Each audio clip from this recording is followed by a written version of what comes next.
আসসালামু আলাইকুম। সূরা আসরের বাংলা অর্থ হইতে পড়া হইতেছে, বস্তুত ওরা বহিষ্কৃত হইলে মুনাফিকরা তাদের সাথে দেশ ত্যাগ করবে না।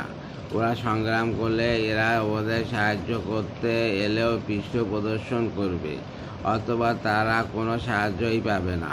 প্রকৃতপক্ষে তোমরাই তাদের অন্তরে আল্লাহ অপেক্ষা অধিকতর ভয়ের কারণ, কেননা তারা এক নির্বোধ সম্প্রদায়। এরা সমবেতভাবে তোমাদের বিরুদ্ধে যুদ্ধ করবে না।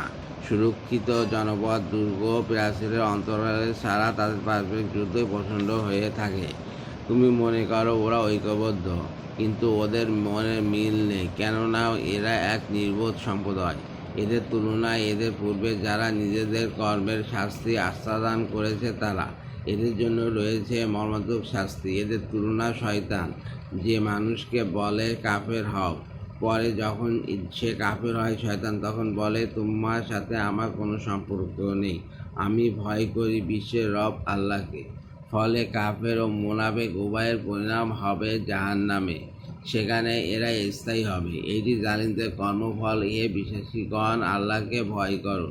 প্রত্যেকের উচিত সে তার ভবিষ্যতের জন্য যাহা কিছু করে সে সম্বন্ধে চিন্তা করা। আল্লাহকে ভয় করো, তোমরা যা করো আল্লাহ সে সম্পর্কে জ্ঞাত। এবং তাদের মতো হয়েও না যারা আল্লাহকে ভুলে গিয়াছে, ফলে আল্লাহ ওদের নিজেদের ব্যাপারে ভুলিয়েছেন। ওরাই তো সত্য ত্যাগী। জাহান্নামের অধিবাসী ও জান্নাতের অধিবাসী সমান নয়। জান্নাতবাসীরাই সফলকাম।